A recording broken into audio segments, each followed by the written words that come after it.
হ্যাকিংয়ের শিকার হলো PUBG mobile.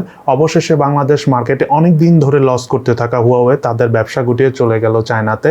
যাত্রা শুরু হয়ে গেল বাংলাদেশের এমপিদের জন্য বানানো মোবাইল অ্যাপসের, যার নাম হলো আমার সংসদীয় এলাকা। এরকম আরও লেটেস্ট সব টেক আপডেটস নিয়ে শুরু করছি আজকে টেক নিউজ প্রোগ্রাম। আপনারা দেখছেন প্রযুক্তির সঙ্গে থাকবে আমি ফারাবি। চলুন তাহলে শুরু করি। ভিডিওটি শুরু আগে বলে নিই, আপনি যদি আমার চ্যানেলে নতুন হয়ে থাকেন তাহলে এখনই সাবস্ক্রাইব করে দিন এবং লেটেস্ট সব টেকনোলজিক্যাল নিউজ সবার আগে পাওয়ার জন্য পাশে থাকা বেল বাটনটিও প্রেস করে দিন। গতকালকে পাবজি মোবাইলটি হ্যাক হয়েছে, এতে DDoS অ্যাটাক হয়েছে। এই অ্যাটাকে হওয়ার কারণে অনেক গেমাররাই গেম থেকে হঠাৎ করে ডিসকানেক্ট হয়ে যাচ্ছে। সো পাবজি কর্পোরেশন অর্থাৎ পাবজি থেকে জানানো হয়েছে যে তারা এই ব্যাপারটি নিয়ে কাজ করছে, খুব দ্রুতই তারা এটি সলভ করে ফেলবে। In the mean time PUBG ঘোষণা করেছে যে তারা রিসেন্টলি একটি নতুন প্যাচ আপডেট নিয়ে কাজ করতেছে, সেটা হলো পাবজি এন্টি চিট প্যাচ। সো এই প্যাচটি যখন তারা মার্কেটে নিয়ে আসবে, এতে যেটা হবে, আমরা যারা টুকটাক পাবজি গেম খেলে থাকি বা যারা প্রফেশনালি খেলতেছে পাবজি গেম, তারা অনেক সময় চিটিং করে থাকে গেমের ভিতরে বা বিভিন্ন চিট কোড ইউজ করে এক্সট্রা কিছু সুবিধা নিয়ে থাকে। সো এই সুবিধাগুলি আর ফিউচারে নেওয়া যাবে না। সো পাবজি একটি এন্টি চিট প্যাচ আপডেট করতে যাচ্ছে। ধারণা করা হচ্ছে এই মাসের শেষে অথবা আগামী মাসের মাঝখানেই হতে পারে যে প্যাচ আপডেটটি এসে পড়বে। বাজেট সেগমেন্টে ফোন নিয়ে আসতে চাচ্ছে পোকো। এই মডেলটির নাম হলো POCO C3। আমি এর আগে একটি ভিডিওতে বলেছিলাম যে POCO C3টি হতে পারে Redmi 9C এরই রিব্র্যান্ড ভার্সন, অর্থাৎ Redmi 9C মডেলেরই জাস্ট গেট আপটা চেঞ্জ হয়ে আসবে POCO C3 নামে। সো ফোনটির সম্বন্ধে কিছু ইনফরমেশন হাতে পেয়েছি। তার মধ্যে হলো ফোনটি রিলিজ হতে যাচ্ছে আগামী পরশুদিন ইন্ডিয়াতে, অর্থাৎ 6ই অক্টোবর। আর ফোনটিতে থাকবে হলো 13 মেগাপিক্সেলের মেইন ক্যামেরা, 4GB র্যাম এবং 64GB স্টোরেজ। একটা জিনিস বুঝি না, পোকো খুব কমই আছে যে তাদের নিজস্ব কিছু ব্র্যান্ড হিসাবে আসে। পোকো দেখা যায় যে প্রায় অলমোস্ট সব ফোনই রেডমির কপি করে, রেডমির রিব্র্যান্ড ভার্সন হিসাবে আসে।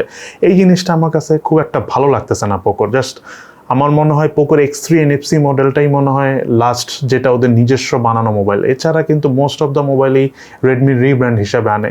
কেন ওরা এটা করতেছে আমি নিজেও জানি না। আর তাদের উচিত আসলে নিজস্ব ক্যাটাগরিতে থাকা, কারণ এটা প্রয়োজনটা কি? এরকম তো দরকার নেই, মানুষ তো এভাবে চায় না, তাই না? যাই হোক, এখন দেখা যাক পোকোর এটা কোন ধরনের বিজনেস মডেল। আমরা তো বুঝতে পারতেছি না, হয়তো সামনে গেলে বুঝতে পারবো যে এটা কি সুবিধা হচ্ছে পোকোর। ওয়ার্ল্ডের second biggest flash memory chips maker Kioxia holding corporation recently ইউএসএতে অ্যাপ্লাই করেছে হুয়াওয়েকে ফ্ল্যাশ মেমোরি কার্ড দেওয়ার জন্য। সো দেখা যাক ইউএসএ এটা অ্যাপ্রুভ করে কিনা, বিকজ Kioxia হোল্ডিং ধারণা করতেছে যে হুয়াওয়ে রাইট নাও তাদের একটা বিশাল প্ল্যান করতেছে। তারা এই চিপস অর্থাৎ মেমোরি চিপস নিয়ে কাজ করতে যাবে, ফ্ল্যাশ মেমোরি। সো তারা মনে করতেছে যদি হুয়াওয়ে খুব বড় আকারে মার্কেটে আসে অথবা হিউজ কোয়ান্টিটি প্রোডাকশনে যায়, তাহলে হতে পারে যে এই flash memory price fall down করতে পারে। এই কারণে Kioxia চাচ্ছে হুয়াওয়েকে নিজে থেকে ফ্ল্যাশ মেমোরিটা প্রোভাইড করতে, যাতে হুয়াওয়ে প্রয়োজন না পড়ে ফ্ল্যাশ মেমোরি প্রোডাকশনে যাওয়ার জন্য। এদিকে হুয়াওয়ে বাংলাদেশ থেকে কমপ্লিটলি অর্থাৎ অফিসিয়ালি শাটডাউন করে তারা চায়নাতে চলে গিয়েছে। তাদের কোম্পানির পক্ষ থেকে বলা হচ্ছে যে যেহেতু এখন তারা নতুন প্রোডাকশনে যাবে, নতুন করে তাদের চিপ ম্যানুফ্যাকচার করতে হবে, দ্যাট মিনস তারা এই মুহূর্তে তেমন একটা মোবাইল হতে পারে বের করবে না। দ্যাটস ওয়াই হতে পারে তাদের কস্টিং কমানোর জন্য তারা আপাতত বাংলাদেশ মার্কেটে শাটডাউন করে দিয়েছে। তবে আমার মতে যেটা মনে হচ্ছে বা আমার আগেও আমি দেখেছি যে হুয়াওয়ে ফোনটা বাংলাদেশে খুব একটা চলেনি। তাদের নোভা সিরিজটা মোটামুটি টুকটাক চলতো, কিন্তু ব্যাপারটা হচ্ছে যে তাদের কনফিগারেশন অনেক ভালো, বাট লুকস মোটামুটি কারণে অনেক ফোন খুব একটা সেল হয়নি। সো তারা এমনিও বাংলাদেশ মার্কেটে খুব একটা স্ট্রং পজিশনে ছিল না। আর একটা জিনিস কি, নতুন প্রসেসর বানালেই বা নতুন চিপস বা নতুন সেটিং নিয়ে আসলেই যে মার্কেট ধরা যাবে, ব্যাপারটাতে আমি একমত না। কারণ এখানে অনেক কিছু নির্ভর করতেছে। আর আগামী 6 মাস বা 1 বছরের মধ্যে মার্কেটে আরও স্ট্রং অবস্থানে চলে যাবে এইসব অপ্পো, ভিভো, শাওমির মতো কোম্পানিগুলো। সো হুয়াওয়ের অনেক ফাইট করতেই হবে।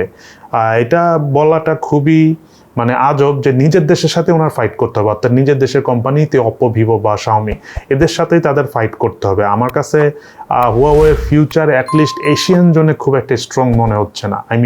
ইন্ডিয়া বাংলাদেশ মার্কেটে খুব একটা ইজি হবে না হুয়াওয়ের জন্য মার্কেট ক্যাপচার করাটা। লেটস সি, এখন দেখার বিষয় হুয়াওয়ে কি প্ল্যান নিয়ে আসে। যদি কোনো গেম চেঞ্জিং প্ল্যান না থাকে দেন কিছুই করার নাই। স্যামসাং নিয়ে আসতে যাচ্ছে তাদের নতুন আরেকটি মোবাইল স্যামসাং W21। দক্ষিণ কোরিয়ার এই কোম্পানি স্যামসাং গত বছর নভেম্বরে চীনে গ্যালাক্সি W20 5G লঞ্চ করেছিল, যেটি ছিল গ্যালাক্সি ফোল্ড এর 5G ভার্সন। এবার কোম্পানি এই সিরিজের নতুন ফোন লঞ্চ করার পরিকল্পনা করছে। সম্প্রতি চীনের সার্টিফিকেশন সাইট 3C এবং টিনাতে SM-W2021 মডেল নাম্বারের একটি ফোনকে দেখা গিয়েছে। এই ফোনটি গ্যালাক্সি W21 5G হবে বলে মনে করা হচ্ছে। টিনা থেকে আরও জানা গিয়েছে এই ফোনের ডিসপ্লে সাইজ হবে 6.23 ইঞ্চি। এতে থাকবে 2090 mAh এবং 2160 mAh ডুয়েল সেল ব্যাটারি। এছাড়া এই মোবাইলটির ব্যাপারে আর তেমন কোনো ইনফরমেশন পাওয়া যায়নি, মাত্র তো জাস্ট চাইনিজ কয়েকটা ওয়েবসাইটে লিস্টিং হয়েছে। আস্তে আস্তে যারা যখন আরও লিস্টিং করবে বিভিন্ন ওয়েবসাইটে তখন হয়তো বা আরও কিছু ইনফরমেশন লিকস হবে, তখন আমরা ওইসব লিকস থেকে কোনো ইনফরমেশন পেয়ে থাকলে অবশ্যই আপনাদেরকে জানাবো। রিয়েলমি লঞ্চ করতে যাচ্ছে তাদের নতুন রিয়েলমি ইয়ারবাডস প্রো। এই ইয়ারবাডসটি হুবহু দেখতে অ্যাপল ইয়ারবাডস প্রোর মতোই। আর আপনারা সবসময় জানি যে রিয়েলমি অলওয়েজ ট্রাই করে অ্যাপেলের প্রোডাক্টের লুকস কপি করতে, ভিতরে যাই থাক লুকসটা অ্যাটলিস্ট তারা কপি করা ট্রাই করে। সো এইটা একদম কমপ্লিটলি অ্যাপেলের এয়ারপোর্টস প্রোর মতো। এতে থাকবে অ্যাক্টিভ নয়েজ ক্যান্সেলেশন, যেটি 34 dB পর্যন্ত কাজ করবে। যাত্রা শুরু করো বাংলাদেশের এমপিদের জন্য বানানো মোবাইল অ্যাপস আমার সংসদীয় এলাকা। এই অ্যাপসের মাধ্যমে এমপিরা তাদের নিজস্ব এলাকা, অর্থাৎ যে এলাকাটার সেই এমপি, সেখান থেকে তাদের যত রকমের ইনফরমেশন প্রয়োজন আছে তা এই অ্যাপসটির মাধ্যমে তারা কালেক্ট করতে পারবে। রিসেন্টলি এক অনলাইন আয়োজনে অ্যাপটির উদ্বোধন করেন বাংলাদেশ জাতীয় সংসদের স্পিকার ডাক্তার শিরিন শারমিন চৌধুরী।